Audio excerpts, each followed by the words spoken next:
de fuerzas que seamos capaces de generar en el país. Entonces, no va a depender de su voluntad. Por eso, yo sí quiero hacer una reflexión última al respecto. Es decir, solemos tener la tendencia, todos, yo incluido, de, cuando hablamos de un proceso de negociación, a olvidarnos que es un mero instrumento y pensamos que el proceso de negociación es con el Estado.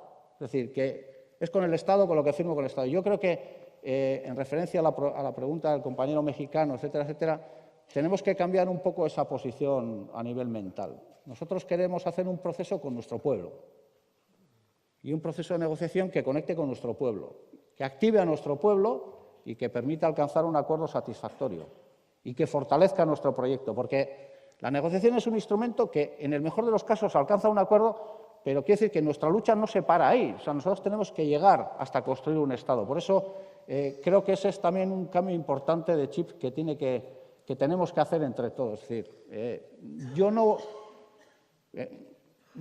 mido el proceso en términos de Estado cumple, no. O sea, yo mido el proceso en términos de mi pueblo avanza o no, que es lo que creo que tiene que ser sustancial y, evidentemente, y resuelve problemas. Pero, sobre todo, es desde la perspectiva de decir, ¿vamos avanzando en el proceso de liberación o vamos retro? Para mí esa es la cuenta que hay que hacer. Y esa es la cuenta que hicimos en ese momento también.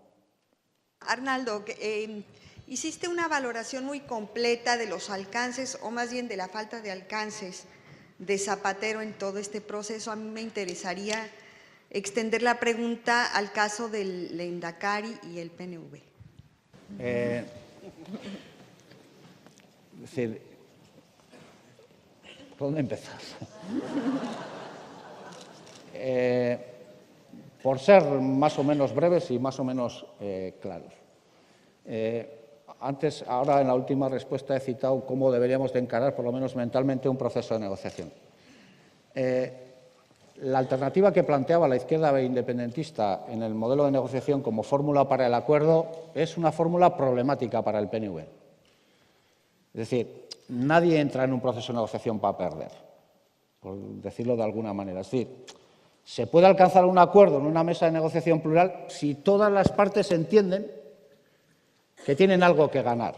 Entonces, el PNV ahí tiene un problema importante, que es, si nosotros construimos un acuerdo que en un determinado periodo de tiempo permite construir, por ejemplo, un parlamento para los 4 territorios del sur, con un marco único, el PNV ahí tiene un grave problema, y es que pierde la hegemonía política.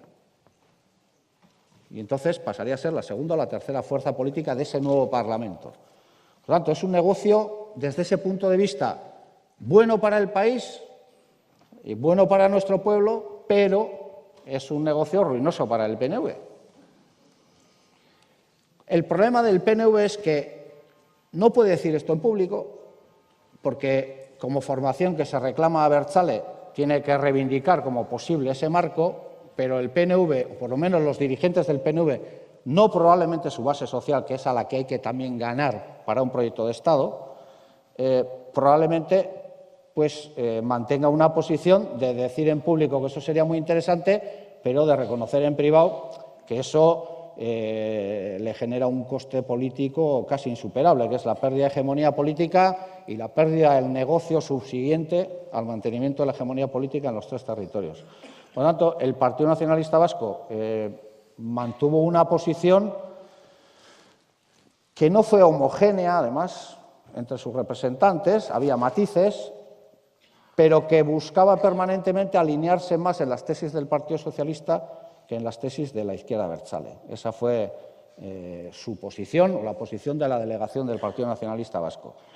Yo me atrevo por eso al principio a decir que eso obedece a una lógica que, desde mi punto de vista, es entendible y razonable, que es mala para el país, pero que puede ser entendida en términos de interés propio de partido. Y es, claro, primero, si el proceso de negociación alcanza un acuerdo que el PNV vive como un acuerdo que a plazo fijo termina con su hegemonía política, que se construye un Parlamento a 4 en el que puede llegar a ser la tercera fuerza política y, además, es un Parlamento donde en el eje izquierda-derecha la izquierda puede ser mayoritaria, pues hay que reconocer que es un problema importante para el Partido Nacionalista Vasco. Por eso probablemente se alineó permanentemente con las tesis del Partido Socialista, no defendiendo desde un punto de vista de Abertzale que sería inadecuado construir un marco A4, pero sí sumándose un poco, digamos, a las tesis del PSOE en términos de que Navarra tenía una composición social que no permitía, etcétera, etcétera, etcétera. Pero esa fue la posición del PNV, que yo creo que obedece exactamente a esa lógica política, al interés propio. Mila esker benetan guztioi, badakigu jendea kanpoan gelditu dela, eta eskertu nahi diegu beraiei etorri izana. Mila esker Iñakiri, Julianari, Carmeni, eta mila esker bereziki Arnaldo Otegiri.